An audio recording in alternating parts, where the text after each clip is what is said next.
ഞാനിപ്പോൾ കുറച്ച് മുമ്പ് ന്യൂസിൽ കണ്ടതാണ്. ആലപ്പുഴയിൽ പ്രസവം നിർത്തൽ ശസ്ത്രക്രിയയെ തുടർന്ന് യുവതി മരിച്ചു. ആലപ്പുഴയിലാണ്.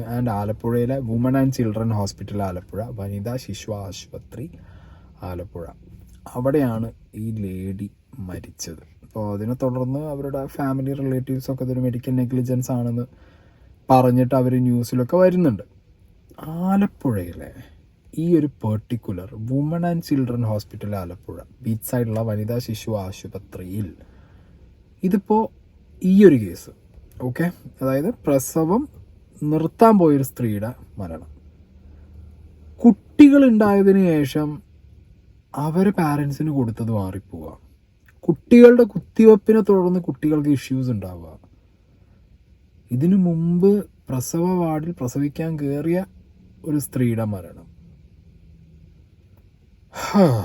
Something fishy. പക്ഷെ ഇതൊക്കെ നടക്കുന്നത് ഓരോ ടൈം ഗ്യാപ്പിലാണെന്ന് നിങ്ങൾ ആലോചിക്കണം. And in the same hospital. അപ്പോൾ ദയവ് ചെയ്ത് നമ്മുടെ ഹെൽത്ത് മിനിസ്റ്റർ, ഹെൽത്ത് മാത്രമല്ല woman and children development minister Veena George madam, നിങ്ങൾ കൃത്യമായിട്ട് ഇത് ശ്രദ്ധിക്കണം. കാരണം ഈ ഒരു ഹോസ്പിറ്റൽ ചുറ്റിപ്പറ്റി കഴിഞ്ഞ കുറച്ച് വർഷങ്ങളായിട്ട് വരുന്ന ന്യൂസുകൾ, ഇന്നത്തെ ന്യൂസ് ഞാനിവിടെ നിന്ന് പ്ലേ ചെയ്യാം. ആലപ്പുഴ കണിയാങ്കുളം ജംഗ്ഷനിലെ സ്വകാര്യ മെഡിക്കൽ സ്റ്റോറിൽ ഫാർമസിസ്റ്റായ ആശയെ വെള്ളിയാഴ്ച രാവിലെയാണ് ശസ്ത്രക്രിയയ്ക്കായി കടപ്പുറം ആശുപത്രിയിൽ പ്രവേശിപ്പിച്ചത്. രാവിലെ തന്നെ ശസ്ത്രക്രിയ തുടങ്ങി. പെട്ടെന്നാണ് രോഗി അസ്വസ്ഥത കാണിച്ചത്. ആശുപത്രിയിലെ തന്നെ ഡോക്ടർമാരുടെ സംഘം ചികിത്സ നൽകിയെങ്കിലും ഫലമുണ്ടായില്ല. ഹൃദയാഘാതമുണ്ടായതായാണ് ഡോക്ടർമാർ പറഞ്ഞത്. ബന്ധുക്കൾ പ്രതിഷേധിച്ചതോടെയാണ് 45 മിനിറ്റിന് ശേഷം ആശയെ മെഡിക്കൽ കോളേജ് ആശുപത്രിയിലേക്ക് മാറ്റിയത്. ഇവിടെ ചികിത്സയിൽ ഇരിക്കെയാണ് മരണം. ഞാൻ എന്താണ് ഇത് സംഭവിച്ചതെന്ന് പറയുമ്പോൾ ഒരു കുഴപ്പവും ഇല്ലെന്നാണ് അവർ പറഞ്ഞത്. അവിടെ ഇരുന്ന ഒരു കുഴപ്പവും ഇല്ലെന്ന്. ഞാൻ ഓപ്പറേഷൻ തിയേറ്ററിനകത്ത് കയറി ചെല്ലുമ്പോഴാണ് കുഞ്ഞിൻ്റെ അവസ്ഥ മനസ്സിലാക്കുന്നത്. അവർ ഓക്സിജൻ മാസ്ക് വെച്ച് ഇങ്ങനെ നെഞ്ചിനിട്ട് ഇടിച്ചുകൊണ്ടിരിക്കുന്നത്. അപ്പം ഞാൻ ബഹളം ഉണ്ടാക്കിക്കൊണ്ടാണ് പെട്ടെന്ന് ഒരു ആംബുലൻസ് വിളിച്ചത്.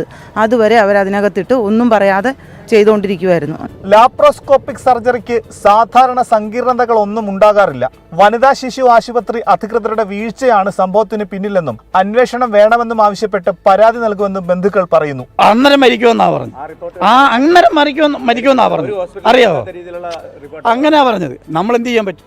നമ്മളിന്ന് കണ്ടുകൊണ്ടിരിക്കാം, സാക്ഷിയായിട്ട് ഇങ്ങനെ ഇരിക്കാം. ഇന്നിപ്പോൾ അവിടെ കടപ്പുണ്ട് പോർത്ത് കേസുണ്ട്. ഇതിൽ ഞങ്ങൾ ശക്തിയായിട്ട് പ്രതിഷേധിക്കും. ഇവിടെ വന്നിട്ടുള്ള ഒത്തിരി കേസുകൾ ഇങ്ങനെ വന്നിട്ട് ജീവനോടുകൂടി പോയിട്ടില്ല, മരണം. ഇനി ഒരു വ്യക്തിക്കും ഈ മെഡിക്കൽ കോളേജ് വന്നിട്ട് ഇങ്ങനെ മരണം സംഭവിക്കരുത്. സംഭവത്തിൽ ജില്ലാ ലീഗൽ സർവീസസ് അതോറിറ്റി വനിതാ ശിശു ആശുപത്രി സൂപ്രണ്ടിൽ നിന്ന് റിപ്പോർട്ട് തേടി. ശസ്ത്രക്രിയക്കിടെ ഹൃദയാഘാതം ഉണ്ടായതാകാം മരണകാരണമെന്നാണ് പ്രാഥമിക നിഗമനം. ആശയുടെ ഭർത്താവ് ശരത്ത് വിദേശത്താണ്. പോസ്റ്റ്മോർട്ടത്തിന് ശേഷം മാത്രമേ മരണകാരണത്തിൽ വ്യക്തത ഉണ്ടാവുകയുള്ളൂ എന്ന് മെഡിക്കൽ കോളേജ് സൂപ്രണ്ട് അറിയിച്ചു. വനിതാ ശിശു ആശുപത്രി ആലപ്പുഴ എന്ന് പറയുന്നത് വനിതകളെയും ശിശുക്കളെയും കൊല്ലാനുള്ള ആശുപത്രി എന്നാണോ? ഹെൽത്ത് മിനിസ്റ്ററാണ് ഇതിന് ഉത്തരം പറയേണ്ടത്. കാരണം കറക്റ്റ് ഓരോ ടൈമിലായിട്ട് ഇവിടെ പല ഇൻസിഡൻസും റിപ്പോർട്ട് ചെയ്തിട്ടും ഇതുവരെ ഈ പറഞ്ഞ ഒരു ഹോസ്പിറ്റലിലെ ഒരു രീതിയിലുള്ള അന്വേഷണവും ഇല്ല. അല്ലെങ്കിൽ ഏതെങ്കിലും ഒരു കേസിൽ പ്രോപ്പറായി കേസ് എടുത്തിട്ട് ഇൻവെസ്റ്റിഗേഷൻ നടത്തുക, ഒന്നുമില്ല. അടുത്തൊരു കേസ് ഒരു കപ്പിൾ ഓഫ് മന്ത്സ് 2-3 മാസം മുമ്പ് റിപ്പോർട്ട് ചെയ്തൊരു കേസ് സെയിം ഹോസ്പിറ്റൽ. സ്റ്റാലിൻ, ഇന്ന് ഉച്ചയ്ക്ക് 12 മണിയോടെയാണ് കായംകുളം തൈത്തറ നിതീഷിന്റെ ഭാര്യ രജിത, 33 വയസ്സുണ്ട്, ഈ യുവതി മരിക്കുന്നത്. 21-നാണ് ഈ യുവതിയുടെ പ്രസവം ആലപ്പുഴ ബീച്ചിലുള്ള വനിതാ ശിശു ആശുപത്രിയിൽ നടക്കുന്നത്. 18-നാണ് പ്രസവത്തെ തുടർന്ന് അഡ്മിറ്റ് ആയത്. 21-ന് പ്രസവത്തിന് ശേഷം ഈ പെൺകുട്ടി യുവതി അബോധാവസ്ഥയിലായി. തുടർന്ന് ഈ ഗുരുതരമായതിനെ തുടർന്ന് ആലപ്പുഴ വണ്ടാനം മെഡിക്കൽ കോളേജിലേക്ക് മാറ്റുകയാണ് ഉണ്ടായത്. ഇന്ന് ഉച്ചയ്ക്ക് 12 മണിയോടെ മരിക്കുകയും ചെയ്തു. ആലപ്പുഴ മണ്ണഞ്ചേരി പൊന്നാട് സ്വദേശിയാണ് ഈ യുവതി. ഇതിന്റെ പ്രധാനപ്പെട്ട കാരണമായി ബന്ധുക്കൾ ചൂണ്ടിക്കാണിക്കുന്നത് യാതൊരു ആരോഗ്യ പ്രശ്നങ്ങളും ഇല്ലാതെ നടന്ന് ശസ്ത്രക്രിയാ മുറിയിലേക്ക് പോയ ഈ യുവതി പിന്നീട് പ്രസവം കഴിഞ്ഞതിന് ശേഷം അബോധാവസ്ഥയിലാവുകയും പിന്നീട് സംസാരിക്കുകയും മറ്റു കാര്യങ്ങളൊന്നും ഉണ്ടാവുകയും ചെയ്തില്ല. വളരെ ഗുരുതരമായ അവസ്ഥയിൽ ആലപ്പുഴ വണ്ടാനം മെഡിക്കൽ കോളേജിലേക്ക് മാറ്റുകയാണ് ഉണ്ടായത്. 21-നാണ് പ്രസവം നടന്നത്. കഴിഞ്ഞ വ്യാഴാഴ്ചയാണ് പ്രസവം നടന്നത്. ആ പ്രസവത്തെ തുടർന്ന് തന്നെ ആലപ്പുഴ ഉച്ചയ്ക്ക് വണ്ടാനം മെഡിക്കൽ കോളേജ് ആശുപത്രിയിലേക്ക് മാറ്റി.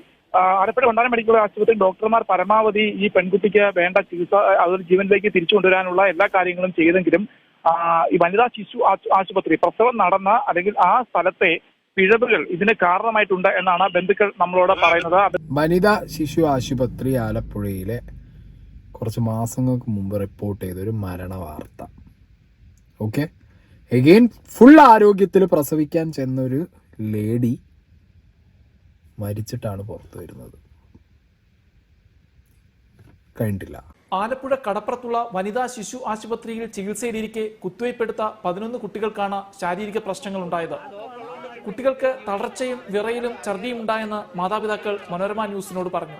അത് എടുത്തതിന് ശേഷം ഓരോ പിള്ളേർക്ക് പനി ടെമ്പറേച്ചർ കൂടുകയും അതിനുശേഷം ഛർദിയിൽ പിന്നെ തലകറക്കം, തളർന്നു പോലും പിള്ളേർ ക്ഷീണിച്ച് കിടക്കുകയൊക്കെ ചെയ്തു. കുട്ടികളെല്ലാം തളർന്നു വീഴുക, ഛർദിക്കുന്നവർ അങ്ങനെയുണ്ട്, വയറ്റിന് പോകുന്നവർ അങ്ങനെയുണ്ട്. എല്ലാ ബെഡിലും ഒരേ അവസ്ഥയെ കിടക്കുക. 103 ഡിഗ്രി വരെ പിള്ളേർക്ക് ടെമ്പറേച്ചർ കൂടി. ഈ പ്രശ്നം നടന്നപ്പം ഇവിടെ ആംബുലൻസ് പുറത്ത് വിളിച്ച് ഇട്ടിട്ടുണ്ടായിരുന്നു. വണ്ടാനത്ത് ബെഡ് വരെ ബുക്ക് ചെയ്തിട്ടാണ് ഇവർ ഇത് നോക്കിയത്. ഞങ്ങൾ ഇവിടെ വാതിക്കെ നിന്ന് ഞങ്ങളെ ഒരാളെ പോലും അകത്തോട്ട് കയറ്റി വിടാനോ നമ്മുടെ മക്കളെ കാണാനോ ഒന്നും പറ്റത്തില്ല. ഇന്നു രാവിലെ കുട്ടികളെ നിർബന്ധപൂർവ്വം ഡിസ്ചാർജ് ചെയ്യാനും ആശുപത്രി അധികൃതർ ശ്രമിച്ചെന്ന് മാതാപിതാക്കൾ കുറ്റപ്പെടുത്തി. ഇന്ന് രാവിലെ വന്നിട്ട് ഇതിനകത്തൊരു 8-9 പേർക്ക് നിർബന്ധിച്ച് ഡിസ്ചാർജ്. അതായത് എന്റെ കുഞ്ഞിന് 2 ദിവസം കൂടെ ആന്റിബയോട്ടിക് ഇഞ്ചക്ഷൻ ചെയ്യേണ്ടതാണ്, എന്നാലേ ബ്ലഡിന്റെ കൗണ്ട് കുറയത്തുള്ളൂ എന്ന് പറഞ്ഞ എന്റെ കുഞ്ഞിന് ഇന്ന് ഡിസ്ചാർജ്. ഇന്ന് ESR ചെയ്യേണ്ട ഇവന്റെ കുഞ്ഞിന് ഡിസ്ചാർജ്. എല്ലാവർക്കും നിർബന്ധിച്ച ഡിസ്ചാർജ്. 6-8 പേർക്ക് ഡിസ്ചാർജ്. കുത്തിവയ്പ്പിന് ഉപയോഗിച്ച ആംബിസിലിൻ മരുന്നിന്റെ ഒരു ബാച്ചിനാണ് പ്രശ്നമുണ്ടായതെന്ന് ആശുപത്രി സൂപ്രണ്ട് ഡോക്ടർ ആശ പറഞ്ഞു. ഈ ബാച്ച് മരുന്ന് ഉപയോഗിക്കുന്നത് നിർത്തിയിട്ടുണ്ട്. ആരോഗ്യവകുപ്പിന് റിപ്പോർട്ട് നൽകിയതായും സൂപ്രണ്ട് അറിയിച്ചു.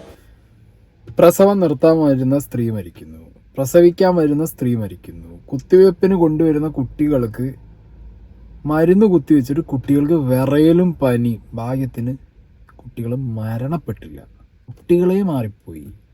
ആലപ്പുഴയിൽ നിന്ന് വന്നൊരു വാർത്തയാണ് ഈ സ്ത്രീകളുടെയും കുട്ടികളുടെയും ആശുപത്രിയിൽ നവജാത ശിശുക്കളെ മാറി നൽകിയെന്നുള്ളത്. അതിന്റെ പൂർണ്ണ ഉത്തരവാദിത്തം ആശുപത്രി അധികൃതർക്കാണെന്നാണ് അമ്മമാർ പറയുന്നത്. ഇന്നലെ കുഞ്ഞിന് മഞ്ഞ നിറമുണ്ടെന്ന് പറഞ്ഞിട്ട് സെക്കൻഡ് ഫ്ലോറിൽ കൊണ്ടുപോകാൻ വേണ്ടി അമ്മയടുത്ത് കൊടുത്തു വിട്ടായിരുന്നു കുഞ്ഞിനെ. അപ്പോൾ നേഴ്സുമായിട്ട് പോയി. ഒരു 2.5 മണിക്കൂറായിട്ടും കുഞ്ഞിനെ കാണുന്നില്ല. അപ്പോൾ ഇവിടെ വന്ന് ചോദിച്ചപ്പോഴത്തേക്കും അവർ പറഞ്ഞു കുഞ്ഞ് കരയുന്നവരെ അവിടെ കിടത്തും, അത് കഴിഞ്ഞിട്ടേ ഉള്ളൂ വിടത്തുള്ളൂ എന്ന് പറഞ്ഞു.